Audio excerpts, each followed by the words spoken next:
No matter if points are gained or points are lost, there will be much to discuss. For analysis regarding tonight's Winnipeg Jets game, here are Dave Minuk, Ezra Ginsburg, and your host, Drew Mandel. The Illegal Curve post-game show starts now. Good evening, Winnipeg. Good evening, Manitoba. For all those joining us live this evening on our YouTube channel and all of our social media platforms, we say good evening, universe, and welcome to the Illegal Curve post-game show. With Dave Minuk, with Ezra Ginsburg, I'm your host, Drew Mandel, here to discuss the Winnipeg Jets victory by a 5-4 margin in overtime deep in the heart of Texas, defeating the Dallas Stars. Gentlemen, certainly a little bit to talk about stemming from tonight's game. You know, anytime you got 9 goals scored, there's obviously going to be something to discuss, but boy, oh boy, are there layers of complexity and layers worth unpacking in tonight's 5-4 overtime victory by the Winnipeg Jets. Good to see both of you gentlemen.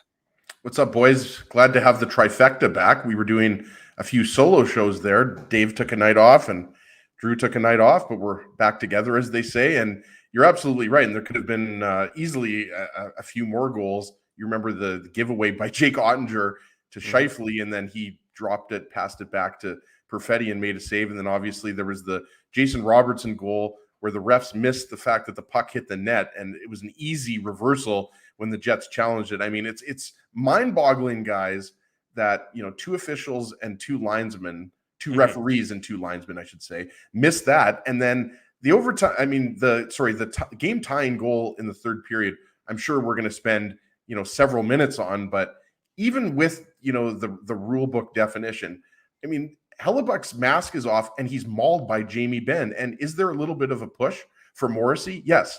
But I mean, any amateur hockey fan will tell you that that goal shouldn't have counted. So it's pretty ridiculous that this game had to go into overtime. But luckily, the Jets have Mr. Sniper Josh Morrissey, who seems to always get it done. Yeah, absolutely. Yeah, I mean, that was just. I gotta say it. I gotta give a lucky guess. It was a lucky guess. Dave, we got to give the praise where the praise is due. Before overtime started, as he said out to his legion of Twitter followers, "Don't worry, folks," or whatever. I'm paraphrasing. "Don't worry, folks. Josh Morrissey is going to score in overtime, and the Jets are going to win." And you know, all hail. I'd like to be called genius from now on, guys. I don't want to be called Ez or Ezzy. No, it's Nostra Ginsburg. Yeah. Nostra Ginsburg. Yeah. Well, the thing is, Drew, when you are wrong on 20 consecutive guarantees, you know, you're bound to get the 21st one, right? So there you go. I mean, look at Morrissey is just continuing his Josh Norrisy. Josh Norrisy. Yeah. I mean, he's just from game one, he has been the Jets' best defenseman, arguably their best player this season, guys, arguably the MVP of this team. I mean, Connor Hellebuck would probably have something to say about that, but we're going to get into the goals, but there's no doubt that this game was pretty crazy because, you know, you had the 4 goals, you know, within a short span in the first period, and then it settled down, and then Lowry scored, and it was a quiet 3-2 game there for a little while. And then basically all hell broke loose in the third period. So it was definitely a pretty exciting game down in Dallas. It's true, Dave. This was, you know, you sort of got the feeling early on in tonight's game with all the goals in the first period that we'll get into in the Betway game recap. But you sort of got the feeling this was going to be a bit of a wild and woolly night in Dallas, and it certainly was. But it did seem there for, you know, a lot of that third period that it was just going to be sort of a relatively normal ending after a bit of a hectic start to the game.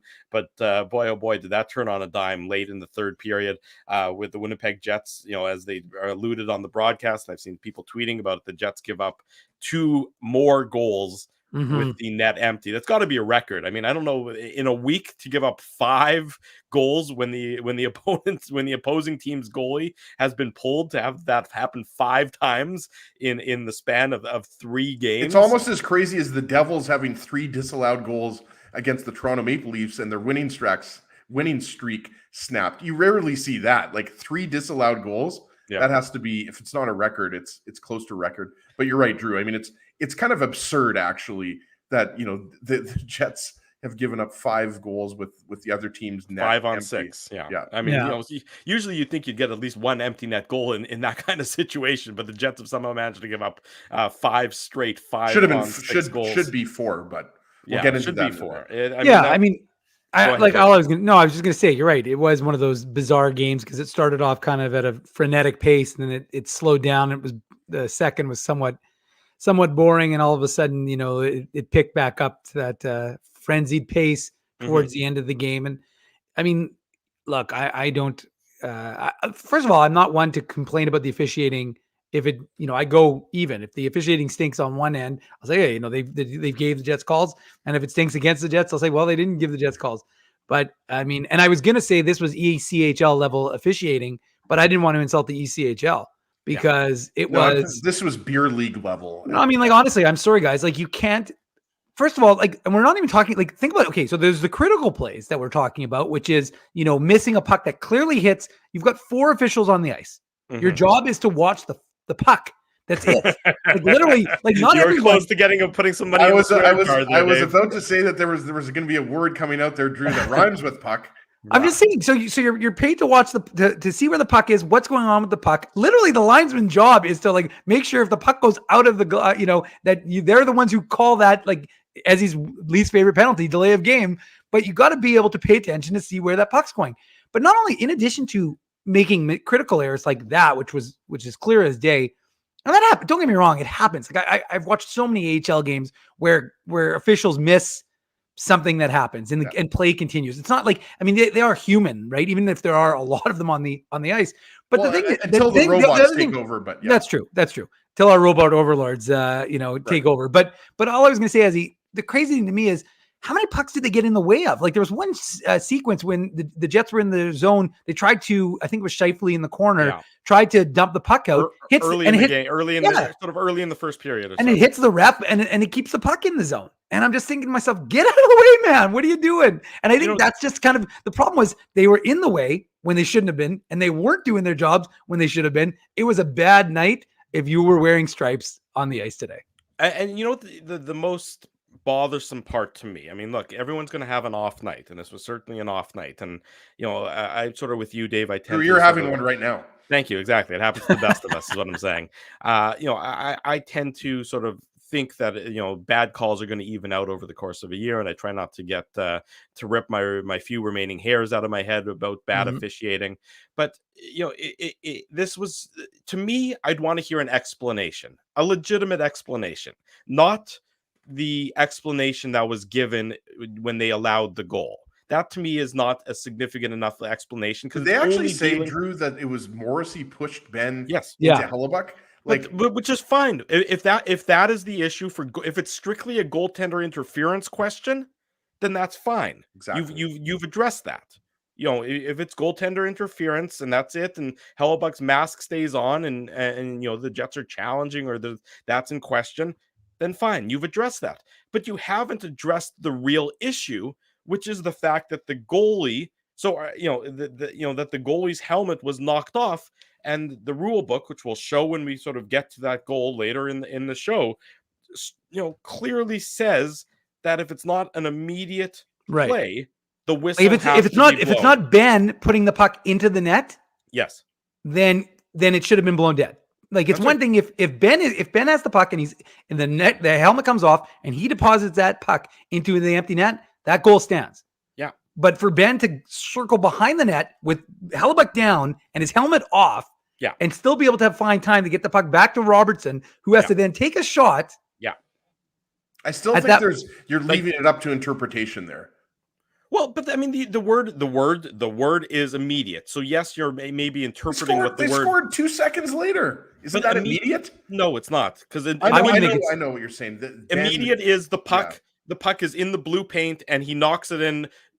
Half a second after the helmet has been knocked off, not with enough time to circle around the net. That once you're circling around the net and passing it out to somebody else, it's no longer an immediate play. That is when it's immediate, when it's almost simultaneous. You can almost use the word No, you're simultaneous right. as Yeah. a synonym, or as the word that you want there, instead of immediate, because it's not immediate.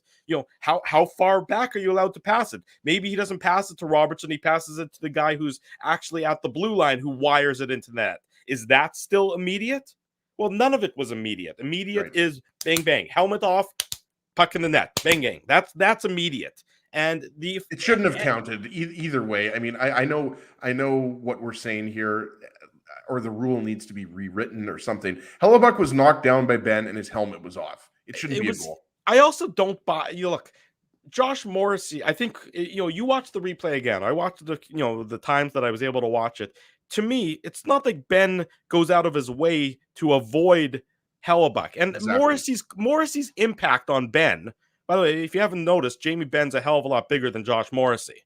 So to me, yes, does Morrissey impact Benn? Yeah, but Benn is already trying to hit Hellebuck, I think, before Morrissey even gets there. Or You could have a certainly good isn't debate, trying. Drew, on whether or not Benn knocked him over or if Morrissey guided him. But you're absolutely right. I To think, me, Benn knocked him over, and yeah, I Morrissey, agree. I agree. Morrissey may have guided him, Right. but Benn is the one who initiates the contact.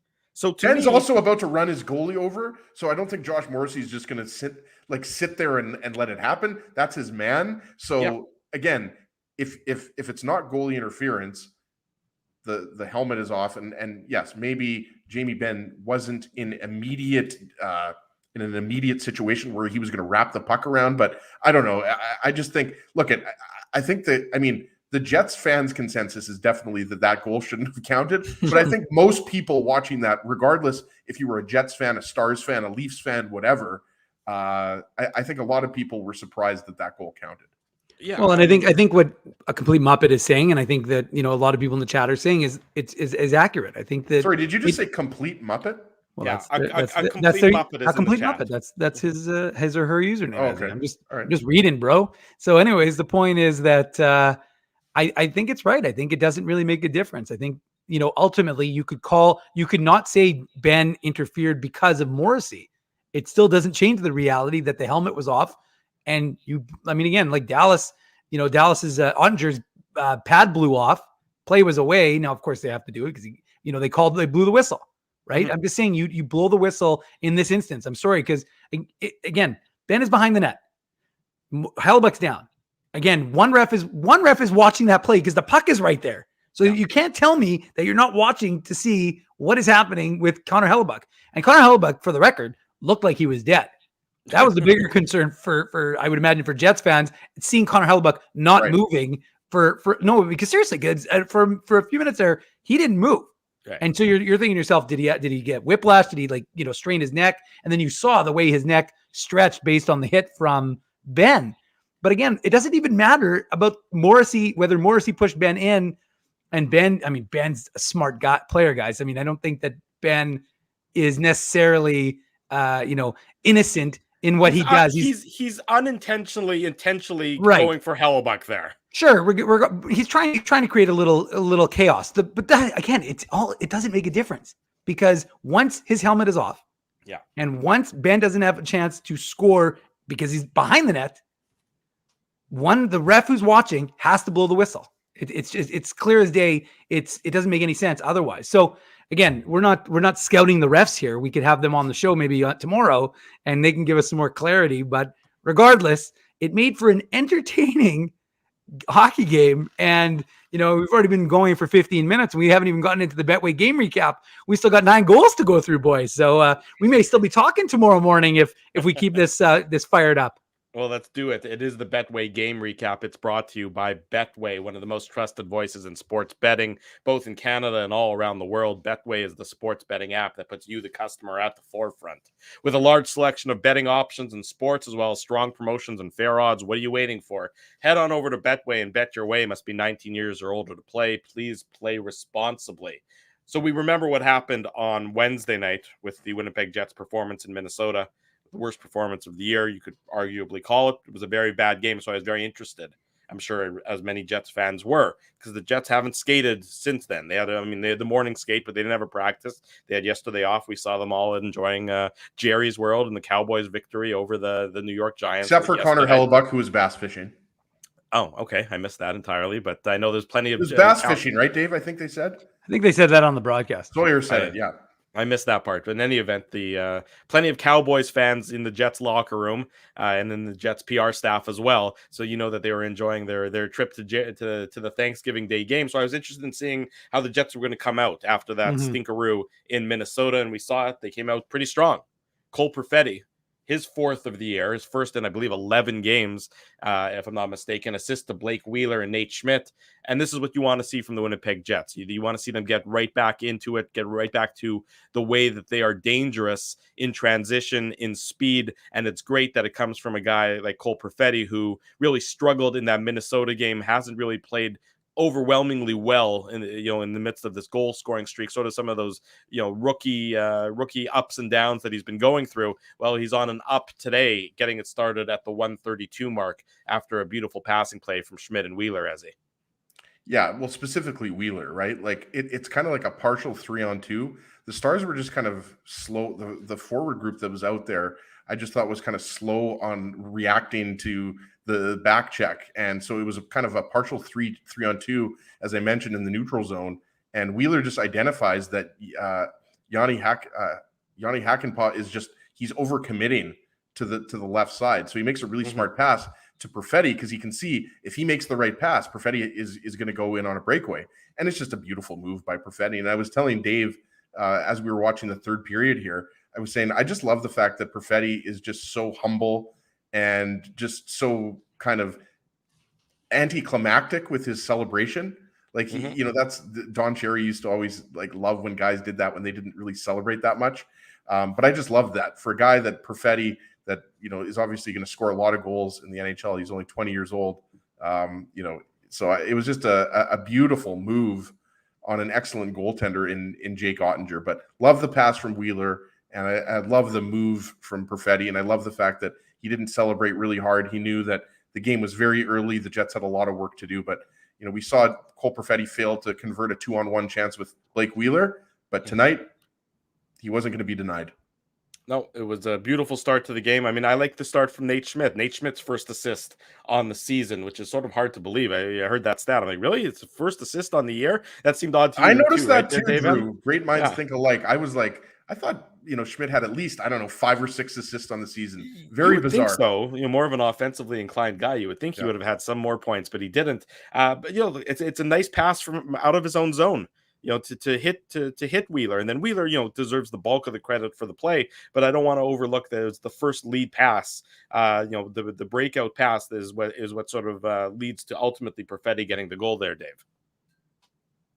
Yeah, there's no question about it, and you needed Cole Perfetti to contribute. You want him to feel like he's part of it, and that's what we've talked about. Is that, look, he's a young player and he's going to go through ups and downs in his season, but when you have that sort of responsibility of being a top 6 player in the NHL, you can't just be there and be make nice plays occasionally and get praised for that. You have to be a contributor, and you can't just be a passenger. You have to be a driver. And so, Cole Perfetti showed the what he can do when he gets a chance, when he gets some time and space, and he's something like that can give him some confidence. But I agree. Just getting back to the idea of Nate Schmidt only having 1 assist, I was shocked. I actually couldn't believe it, because I was like, we're 19 games into the season here. No, and last year he had a great year from a points perspective. So I was shocked to see that Nate Schmidt had, and usually, defensemen pick up assists like nobody's business. So breakouts, I was, something. So I know Josh Norrisy is stealing all the points from the back end, although Dylan DeMello, the offensive, only scores goals now, Dave. Yeah, Norrisy true. Doesn't get assists anymore. He decided he doesn't like the assists anymore. But the point is that his D partner gets all the assists now, DeMello. Yeah, DeMello. Dylan DeMello, the stash is real, obviously, and that stash is bringing him some serious power with the 2 assists he had tonight. But no, look, I think your point, Drew, was right. Was how are the Jets going to come out? An unusual start time for the game, and obviously not practicing yesterday. It was an interesting strategy based on how they played, the night before. But that was the right start for the Jets because, of course, you get everybody feeling good. Just a minute 38 into the game.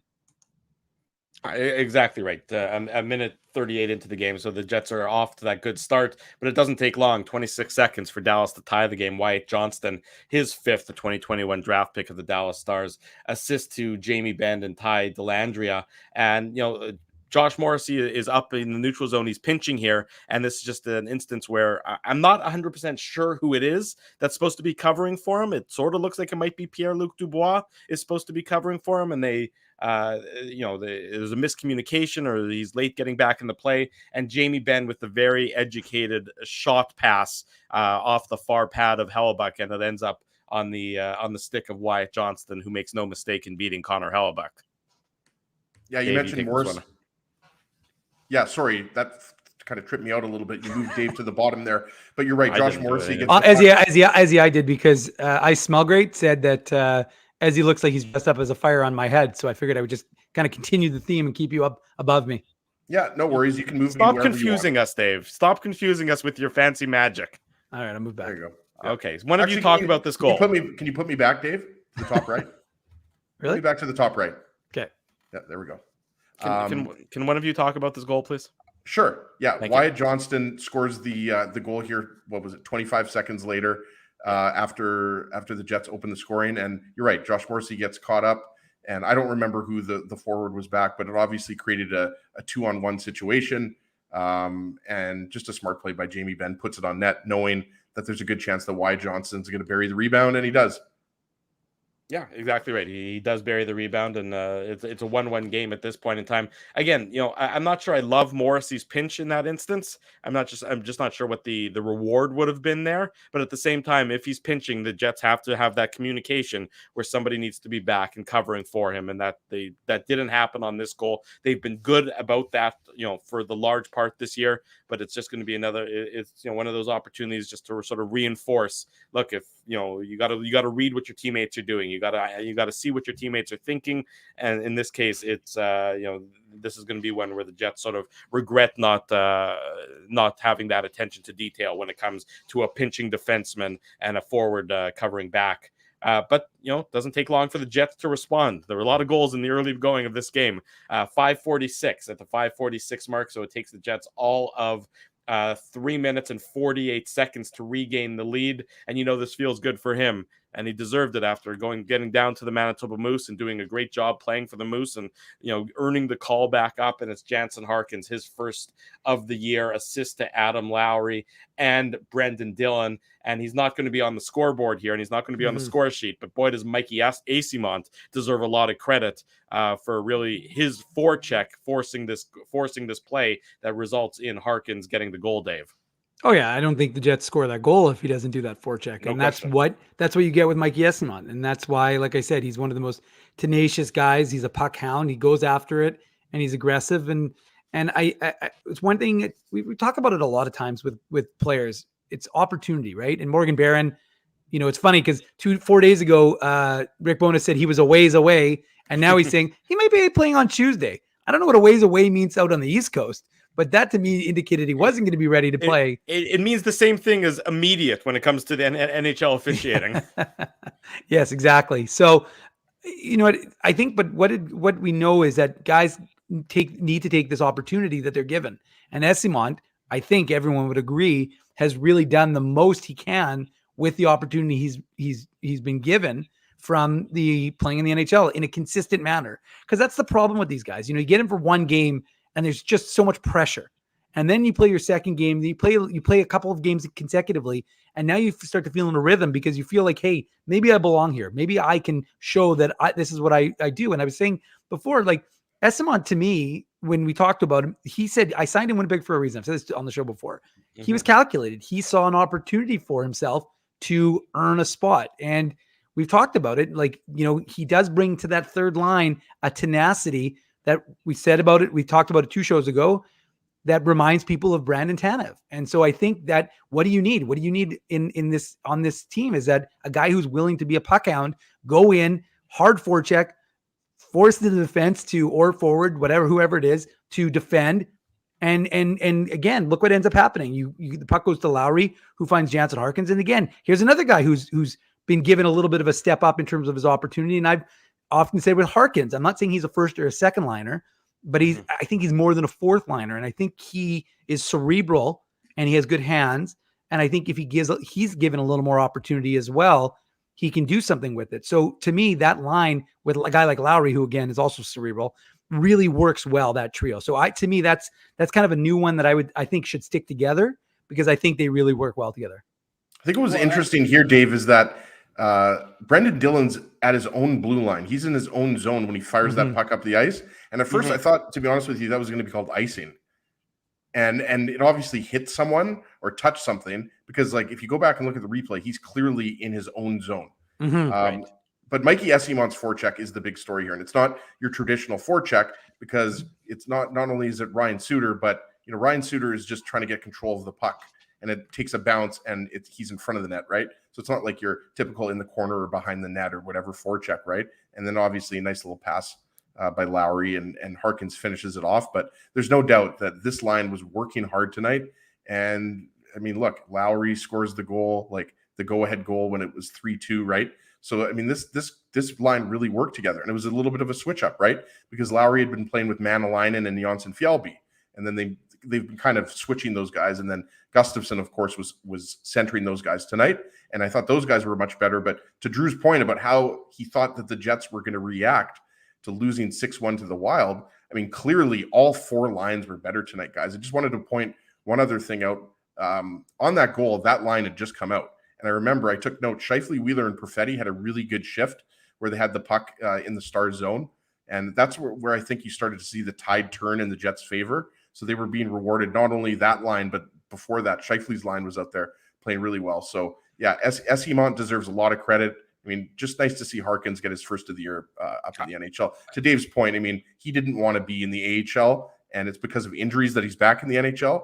But just good for a guy who's being rewarded for just working hard and kind of doing all those things right, as the cliche goes. I think that Ryan Suter was surprised. Sorry, Dave. I'm just going to jump in quickly and say, and the one thing that should be focused on is the advantage of Harkins and Esimont together is they played together with the Moose. It was about, I think, 4 of the 6 games that Harkins was down with the Moose, they played together. So there is a little familiarity of those two recently playing together with the Moose. And so I think they feed off each other well. Sorry, I just want to get that in. Yeah, but what I was going to say before we move on to the next goal is that I think that Esimont being surprised Ryan Suter. I think Ryan Suter thought he had more time, and then you sort of realizes that Esimont's right there, and Esimont spun him around. What's that? Spun him around. Yeah, he spun him around. Suter with his speed. fell over. Yeah. He was. I know. He got surprised by the speed, right? Yeah, no, and then that speed sometimes is if you don't necessarily have the best hands, or if you don't necessarily have the best shot, but if you have the speed, then you can that's a pretty good skill to have if you're willing to use it in the right ways. 2-1 for the Jets at that point in time. That lead doesn't last long. Again, it takes all of 2 minutes and 41 seconds for the Dallas Stars to get the lead back, with Brendan Dillon in the box for tripping. Jamie Benn wouldn't get 10 goals. Jamie Benn with his 10th of the year. He's got a goal for the Leafs though this year. That's true. He does have a goal, but he won't have 10. I can assure you that by season's end. I'm not going to take that bet. No, Robertson and Heiskanen with the assist. And what's most interesting to me here is the number of the other forward on the ice for the Winnipeg Jets. David Gustafsson, that makes sense.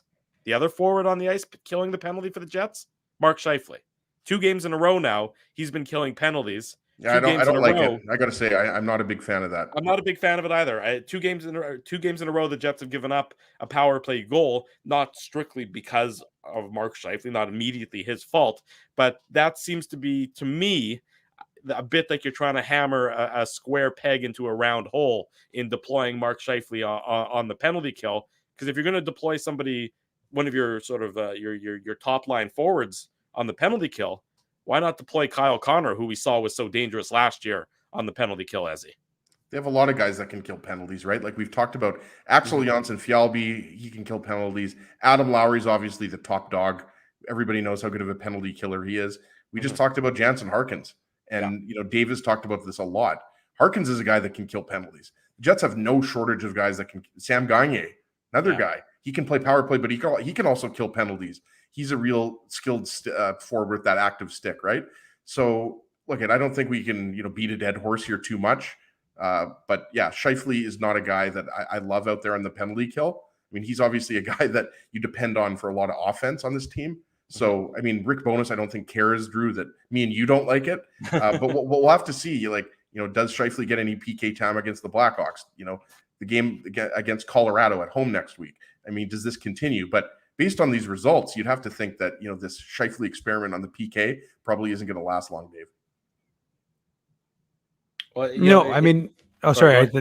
Is your name Dave? I didn't know your name was Dave. But you were paused. I wasn't sure when you were going to chime in. But go ahead. It's all good. It's all good. I agree. I mean, I will agree with my colleague Ezzy. I don't think that. I think that the idea would be that you want guys who can on the PK who are, a little more defensively responsible. And we know that Mark Scheifele has gotten better, but still, I mean, I look. You sent Jansen Harkins down to the AHL, and he did a shit ton of PK. That's what he was doing, right? And David Gustafsson, I mean, the Moose PK, I'm not trying to turn this into a Nuke Moose Minute, folks, but the Moose PK was a top 5 PK last year. And, without David Gustafsson, they're middling, they're middle of the pack this year. And so to me, that's one thing you got to think about is that you got Lowry, you got Gustafsson, you got a guy like Harkins, you got Gagne, you can use, Janssen Fjällby. You've got guys who you can put into that role that you don't need to run. Again, like I said, I don't know why you already give Scheifele enough ice time. You don't need to give him more ice time when, like I said, to me, it doesn't make a lot of sense. I don't think it makes a lot of sense to throw him on the PK. Yeah, interesting to note the only forwards who didn't get any PK time at all during today's game, Cole Perfetti, no surprise there. Sam Gagne didn't get any. Jansen Harkins and Mikey Eyssimont didn't get any PK time, which to me is interesting because Harkins and Eyssimont seem like guys that might be able to do something on the PK, especially with the speed that they could bring to the table, maybe force the opposition to into some poor plays. In any event, 2-2 after a very entertaining 40 minutes, 20 minutes in Dallas. So it was only 20 minutes that you got the 4 goals in. Adam Lowry opens the scoring for the Jets at the 8:04 mark of the second period. His 4th of the year assist to Axel Janssen Fjällby and Dylan DeMello. And it's a shot from DeMello, or a shot/pass from DeMello, and a tip by Axel Janssen Fjällby, and Adam Lowry's there, sort of turn and fire, and I don't know if it's a deliberate tip by Janssen Fjällby or if it's a fortuitous tip by Janssen Fjällby, but in any event, Adam Lowry did what he needed to do in depositing it behind in the Stars. Jake Ottinger. Behind Jake Ottinger. Yeah, thank you, Ezzy. Put it behind Jake Ottinger, and really looked like for a long while, it looked like that might even be the game-winning goal. We ultimately know it wasn't there, Ez. Yeah, absolutely. It's tough to really know if that was a set play or not a set play, but if that was on purpose. I was saying to Dave, like Janssen Fjällby, whether that was on purpose or not, I think he was trying to tip the puck, get the stick on the puck to hopefully cause a rebound. It just so happened that it went right to Lowry, who made no mistake about it. And we talked about some guys that are going through some goal scoring droughts, namely Perfetti. Lowry's another guy. I forget how many games, guys, it's been that Lowry has scored a goal. It's been a few games. 7, Dave? I think if I can count correctly. I don't have a concussion, so I think I can count correctly. But yeah, just a really nice goal. And that line, even though the line was Lowry, Harkins, and Eyssimont tonight, it wasn't the exact line. But the bottom 6 comes through big time again tonight. And we saw that on the homestand.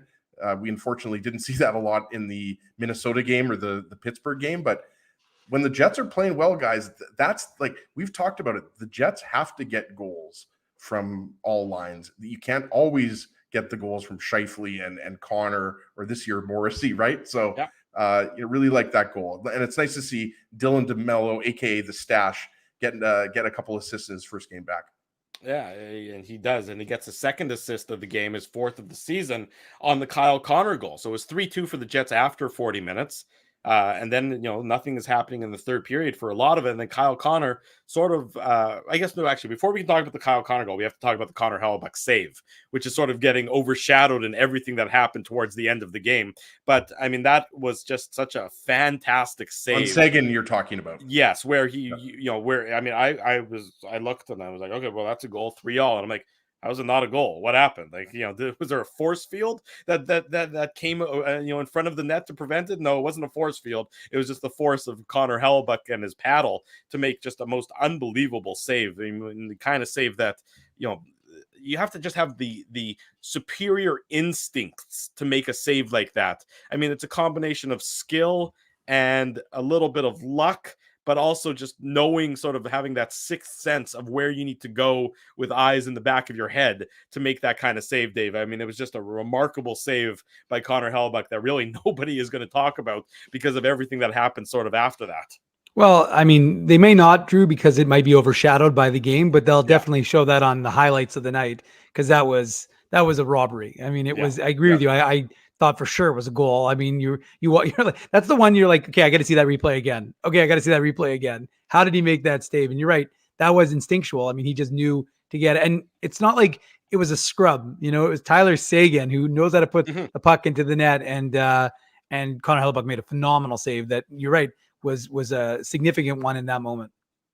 Yeah, a hugely significant one, because it seemed like the Jets were going to win in regulation, especially after Kyle Connor made it 4-2, his 7th of the year, assist to Dubois and DeMello. Those guys reunited in tonight's game after a bit of some line juggling by Rick Bowness. But again, Kyle Connor, you see it.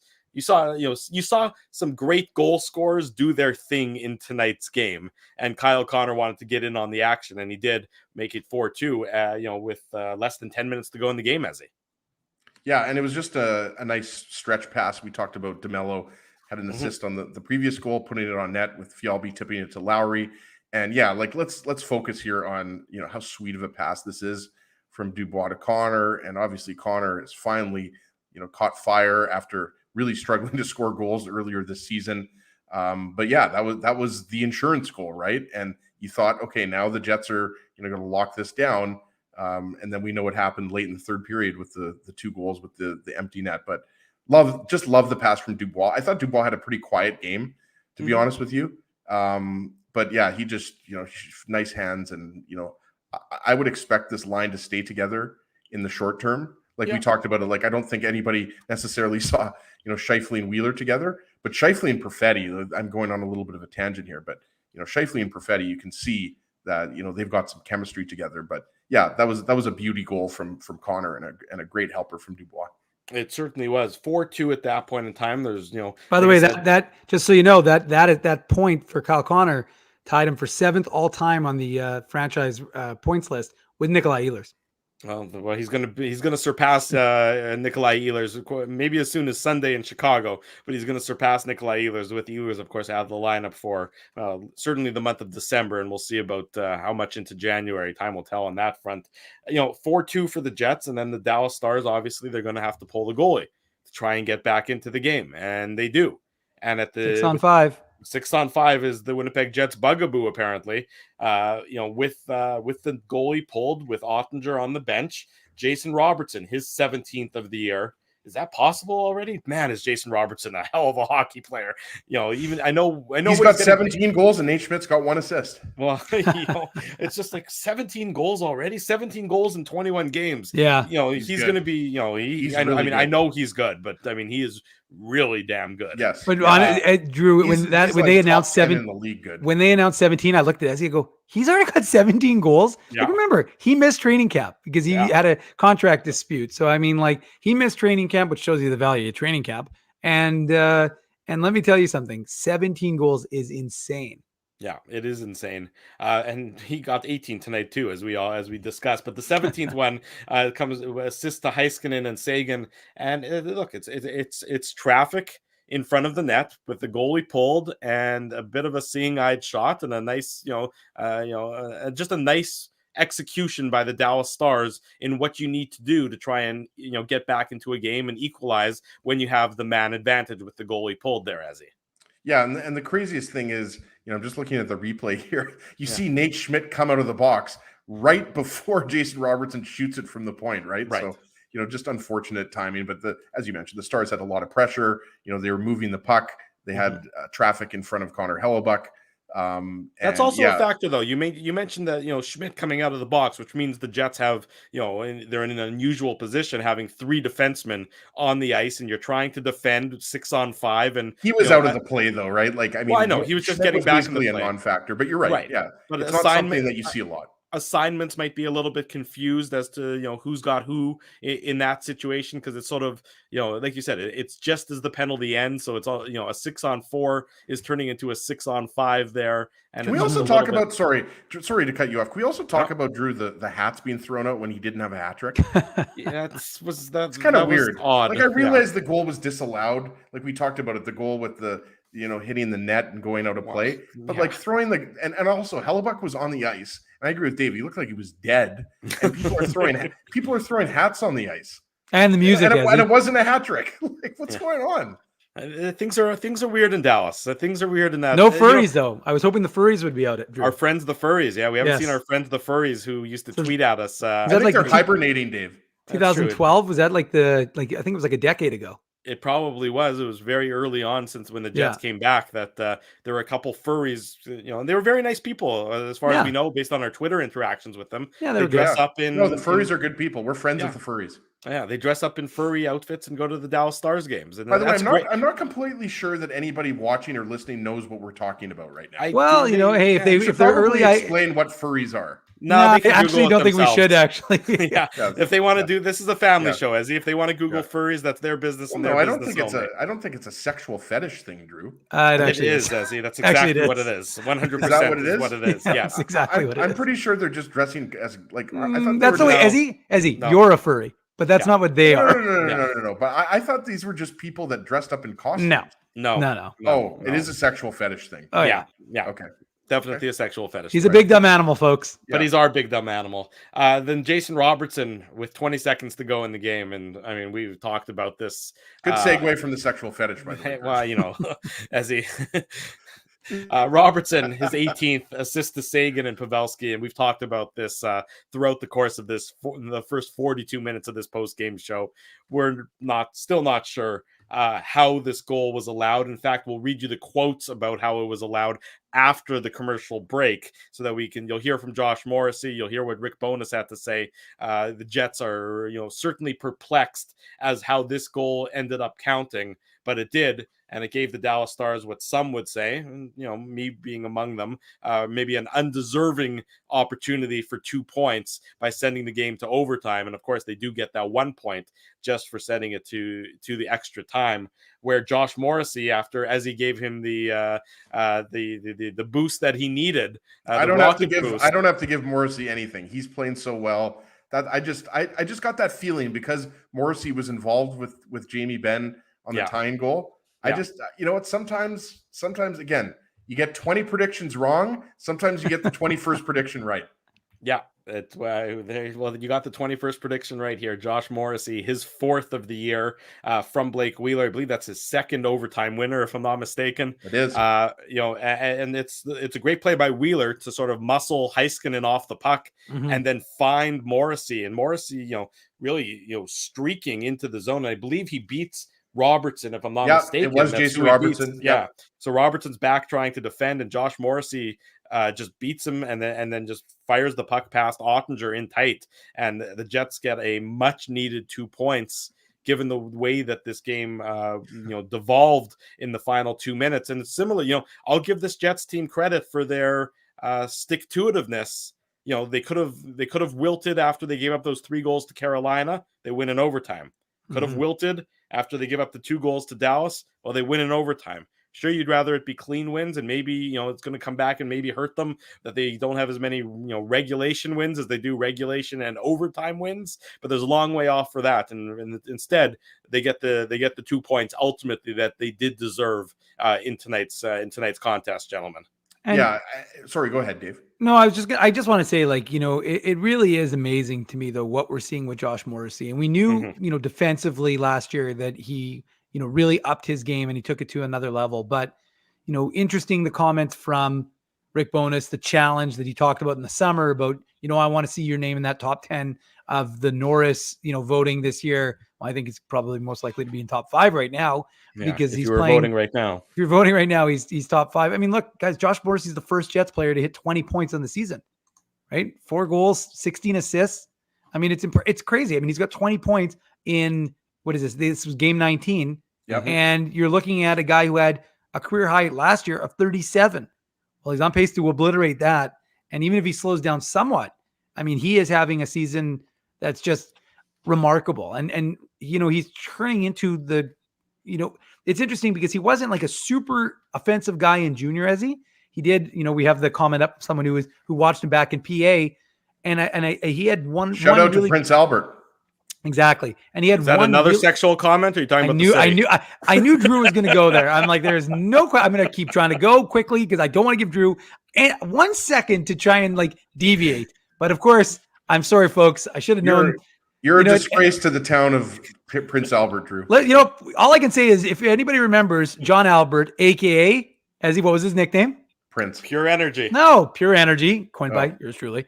Then the point is, but poor John Albert. It was no GST line, but it was not a GST. That's true. But the reality was that his name was always made fun of, and now Drew, of course, has to jump in there. But anyways, the point is that Morrissey had an offensive bend in junior, not a crazy one. He had one really tremendous season, and you're now seeing a guy who defensively is able to do what he's doing, but also offensively he's producing. And again, that's one of the things this Jets club has needed. And one of the things that, Rick Bowness said at the beginning of the season was he needed production from his back end. And now that's what he's getting from Josh Morrissey, who's leading the way.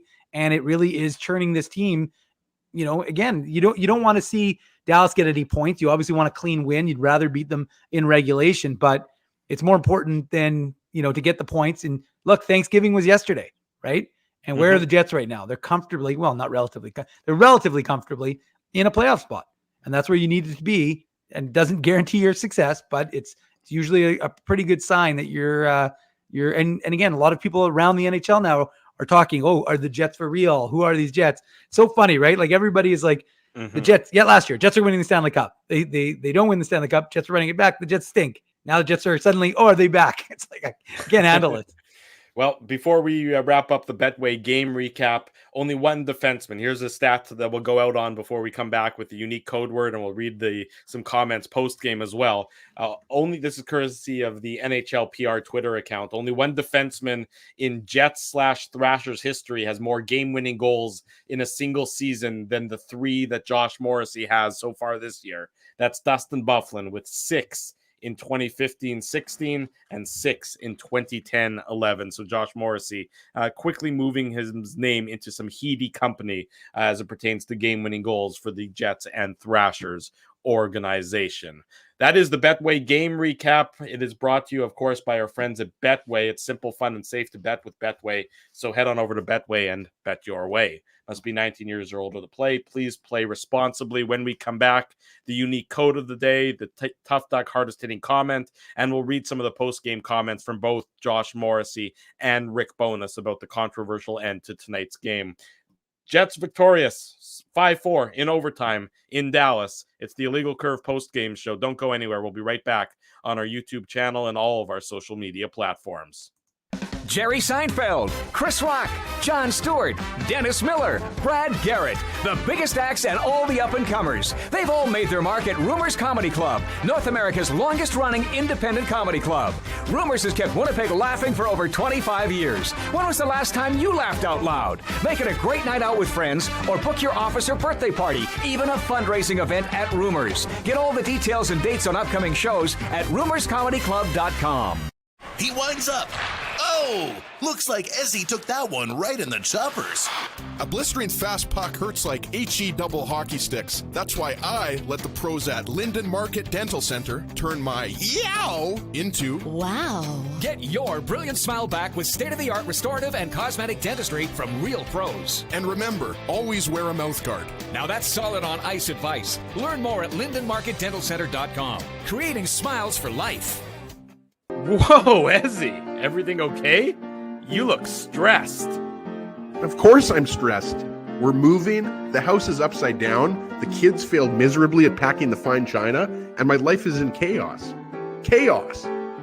Yes, that does sound like a problem. What am I going to do? Ezzy, relax. Rolly's Transfer Moving and Storage is the answer. With 60 years of experience in moving Manitobans and a track record of exemplary customer service, one call to Rolly's and your stress is gone. No job is too big or too small. Just visit rollys.com and they will take it from there. Thanks, Dave, and thank you, Rolly's Transfer Moving and Storage, online at rollys.com. Dave, my man, why are you in the car already? It's hours until game time. Drew, it's because I'm stressed out right now, driving around downtown Winnipeg, looking for a parking spot, and I'm not finding one. I've lost Ginsburg. I don't even know where that guy is right now. Dave, haven't I taught you anything? Do what I do. Pre-book your entire month's worth of game day parking with the Grid Park app. It's super easy to use and saves me both time and stress. Well, Drew, I'm not independently wealthy like you are. So I'm sorry that I don't have millions of dollars to pre-book my parking month in advance. What's that going to cost you? $25? How about $5? Come on, $5? No way. $5. I'm not telling you a lie. And our listeners can get a free park with the new special promo code Illegal Curve. Guess what? There's more. Come on, there's more, Drew. You're lying to me. What more could there be? Grid Park now has underground parking, so my car can stay warm during the game.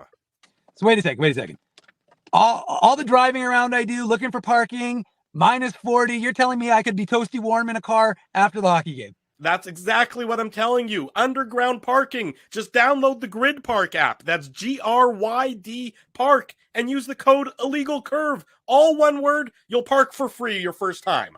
Hi, it's Drew from Illegal Curve here. Selling your home can be stressful, but it wasn't for me. Thanks to my friends at Zappia Group Realty, they made the process so easy. My home sold within 48 hours and with multiple offers. Zappia Group Realty took care of everything with their exquisite customer service and attention to detail. If you want to sell your home for more in less time, get started by talking to Frank and Mauro Zappia of Zappia Group Realty. Online at zappiagroup.com.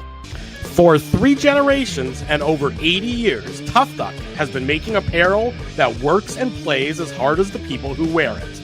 From jackets to work boots and everything in between, Tough Duck's clothing can handle the harshest environments, even the Illegal Curve hockey show. Work to live, live to play. Visit toughduck.com.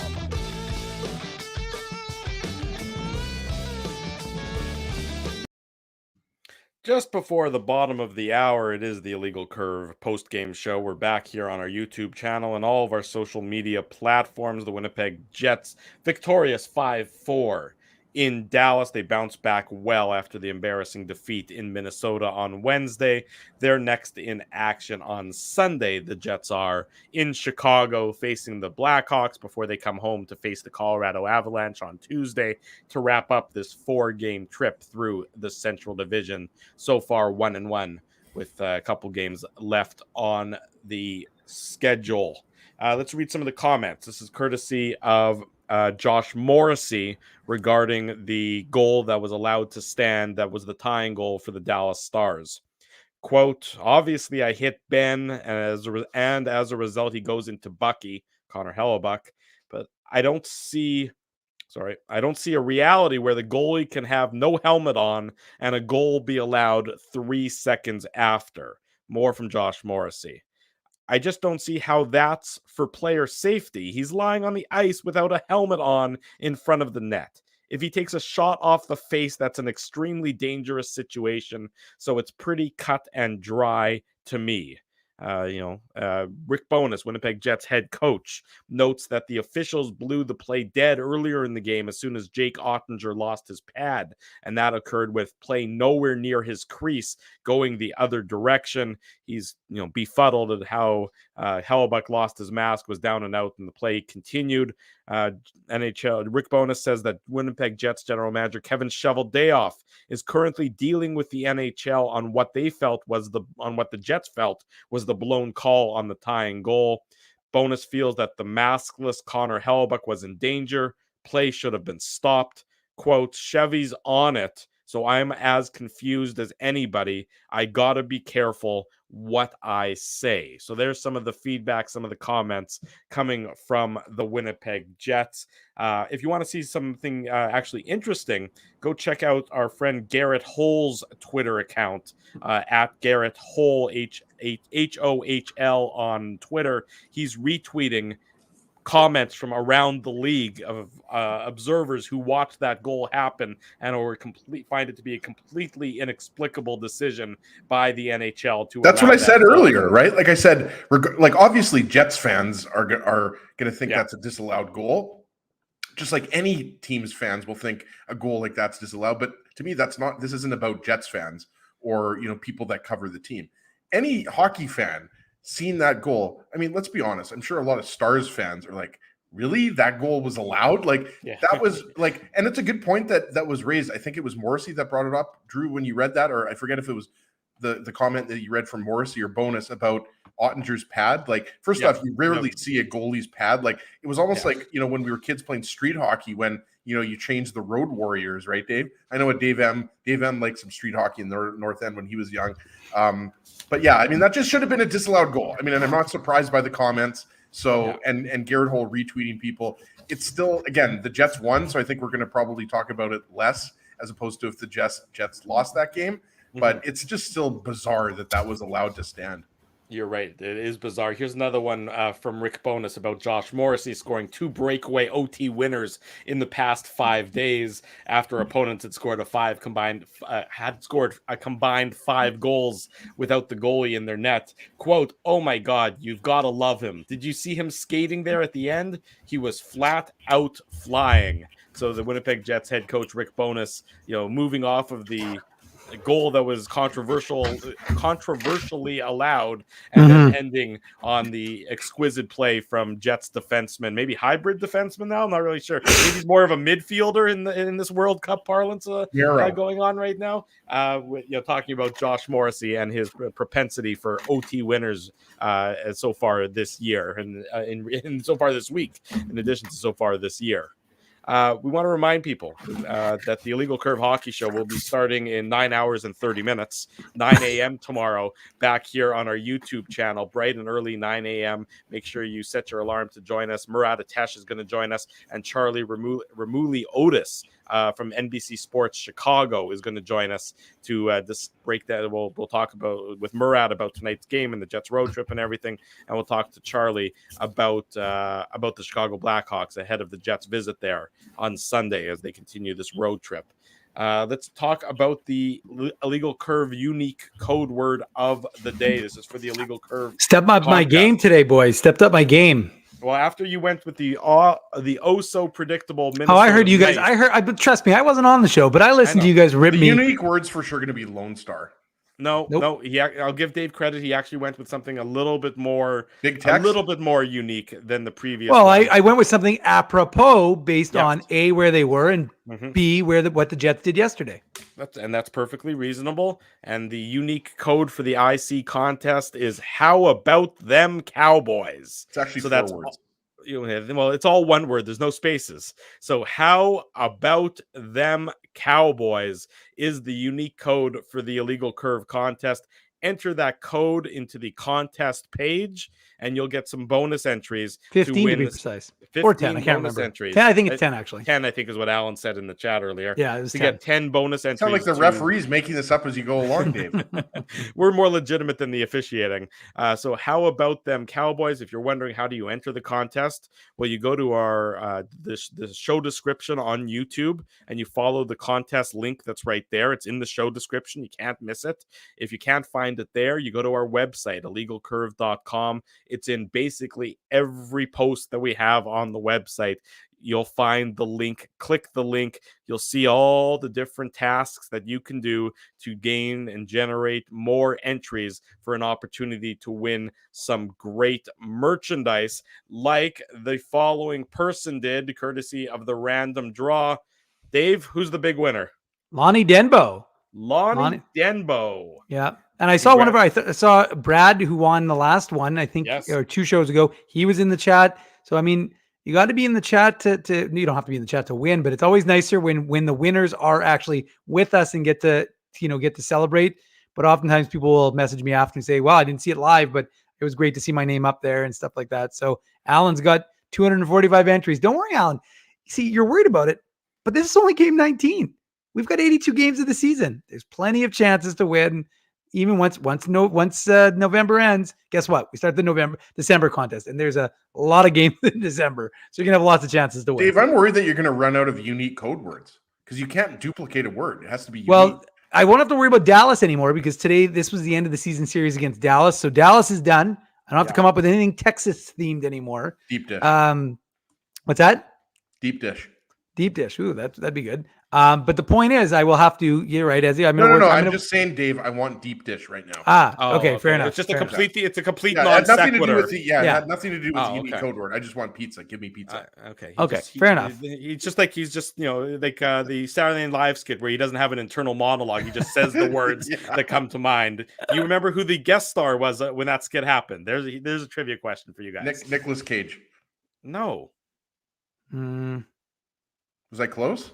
No, not Madonna. even close. Madonna. No, it wasn't. It's Like John Candy. I don't know. Like, is it like some old it school was one? Wayne Gretzky. Oh, I guess that makes sense. Wayne Gretzky was the guest host, I believe, on the episode where they did the skit where I think it was actually him who had no internal monologue. He just would say whatever he was doing. Yeah, I can't remember now what you're saying. Was he was with the Kings at that point, right? Yes, he wouldn't have been with. It was after the trade from Edmonton to Los Angeles. And then people in California realized that hockey exists. Basically what happened there for a while. Yes. So yes, I believe it was Wayne Gretzky. If I'm wrong, somebody will certainly correct me and probably we have an SNL historian. No, they're not going to do that. You know what skit I loved with Nicolas Cage, or I forget it even if it was Nicolas Cage, but do you guys remember the Tiny Elvis skit? There was like a little tiny Elvis that anyways, okay. Vaguely, but not a lot. So maybe do some research on that one, and we can bring it up on a later date. But in any event, congratulations to Lonnie Denbo, tonight's winner of the merchandise contest, and we'll do another one for the month of November on Sunday. So be sure to enter the contest. The unique code word: "How about them Cowboys?" All caps. All one word, and it's how about. Emphasis on the about, not just how about. It's how about. Is it them or dem? It's them. THEM. I thought it was how about dem Cowboys. No, it's not. Some people might have put in how about them Cowboys, and not. I can understand why they would make that error, but it is how about them Cowboys. The unique code word, and congratulations to Lonnie Denbo, or Denbo, either way. Ezzy. Tough Duck hardest hitting comment because, like I said, I'm ready for bed and the other show starts in like 9 hours. Yeah, I got to thank everybody. We have, at one point, we had over 350 people watching here. So thanks for all the great comments. We're going to give it to Gordy Angus here. I haven't seen that name. So I apologize, Gordy, if you have watched or listened before. But I like this comment here. Apart from the refs being absolutely horrendous, I'm very concerned about the power play, 55 killing penalties, and most of the empty net goals coming from the point. We talked about Scheifele on the PK. None of us really like it. So I didn't pick this comment just because Gordy's agreeing with us here. But I liked the comment in general. The officiating was pretty bad tonight. And yeah, you have to be concerned with, as Drew mentioned, half an hour ago or so, 5 goals have been scored against the Jets when they've been leading and the other team has the empty net. And both games they've won in overtime, but you don't like to see that. So, that's definitely something that I think the Jets coaching staff is going to address. I don't necessarily know how you address that. Like, guys, don't give up goals when you're up by 2, right? But anyways, Gordy, send me an email, Ezra@illegalcurve.com, EZRA@illegalcurve.com, or you can slide into my DMs. A few people were sliding into my DMs on Twitter @ICSEG. So, Gordy, thanks for the comment, and Tough Duck will ship out a toque to you sometime next week. There you go. Congratulations to Gordy for winning tonight's Tough Duck hardest hitting comment. Big thanks to everybody for joining us here on the Illegal Curve post-game show. Like I said, we'll be back at it 9 a.m. tomorrow with the Illegal Curve hockey show, and then back at it again on Sunday evening. I think what's Sunday? A 6 o'clock start time. So post-game show, I think 8:45 or so back here on our YouTube channel. Before we go, I want to say a big thank you to all the sponsors of Illegal Curve who make the post-game show, the Saturday show, and the website a possibility. Our friends at Rumors Restaurant and Comedy Club, Linden Market Dental Center, Zappia Group Realty, Betway, Tough Duck, Boston Pizza, Seagram's, Rolly's Transfer, Grid Park, and The Keg. Support these fine businesses because of their continued support of Illegal Curve Hockey. If you have a business, or you know of a business, or you're affiliated with a business that you think should be a sponsor of this here fine show, well, let us know. Send one of us an email, send all of us an email, slide into the Illegal Curve DM box, slide into our personal DM box, whatever it might be. We'll be glad to put our people in touch with your people, or the We have people? that No, we have no people. Yes, I we wish do had have people, and one of them is, I saw Greg Liverpool is in the chat, the GF Liverpool. Anybody who used to follow Illegal Curve or any of the other shows on TSN 1290 knows that Greg was a loyal TSN 1290 listener. We also got to know him quite a bit over the years, so it's good to see the GF Liverpool watching the show tonight. And Shout for out the to Greg. record, just because Drew's not going to say it, folks, I know folks are clamoring for Manuk Moose Minute because the Moose Tomorrow. played today. I know. Well, Tomorrow. Drew, it'd be nice I if was you gonna told say people. it. People Well, are clamoring, though. I mean, They are T. clamoring. Conopoli, I mean, for God's sake, Tyrell Bauer got into a fight. If that's not like enough to give T. Conopoli what he needs, What about a detailed breakdown of Brad Lambert's failed Michigan? well, I mean, that's the other Tomorrow. thing, Izzy. That's Tomorrow. another thing that I think people need to hear. But hey, we'll wait. It's late. It's already Yes. 11:40. I didn't realize it was 11:40. Yeah. You know, people are switching over to Kenny and Rennie. We get that. The post game show has begun. So that's, I just wanted people to know that we're not forgetting about the Manuk Moose Minute. We're just going to hold it off till tomorrow. Very nice. T. Exactly Conopoli right. knows what I'm talking You about. know, don't you, T. you know Cona? how to give the Manuk Moose Minute. You don't know how to hold the Manuk Moose Minute. Exactly, Ezzy. There we have it. That's it for tonight. Big thank you to everybody for joining us who've been watching live. Big thanks to everybody who joined us in the chat. And a big thank you to, of course, to everybody who will either watch it later on the replay on YouTube or the podcast edition. Smash the like button if you haven't already done so. Subscribe to the YouTube channel. Subscribe to the podcast. Leave us comments, particularly on the podcast page. You get points for that now, Drew, by the way. There you go. If You get if you just a quick thing, if Yeah. you go and leave a comment on our iTunes yes, or Spotify, but I think it's iTunes specifically, go into the contest thing. If you click on it, just saying 15 bonus points, 15 bonus entries if you leave a comment. And if you leave a nice comment, I might give you more. there you go. Do So we give that. extra points for people shoveling my sidewalk? No, that's not how that works. But good luck with that, Ezzy. What In about any event, installing no. front steps? I currently don't have front steps. It's okay. Nobody needs to go. It's fine. You can just jump. Just have people leap down from the landing, into the dirt. They'll be fine. Big thank you to everybody. We appreciate you joining us. We'll be back again in 9 hours and 18 minutes with the Illegal Curve Hockey Show. For Ezra Ginsburg, for Dave Manuk, I'm your host, Drew Mandel. Until tomorrow at 9 a.m., we wish you good night and good luck. And thanks for watching the Illegal Curve postgame show. Peace.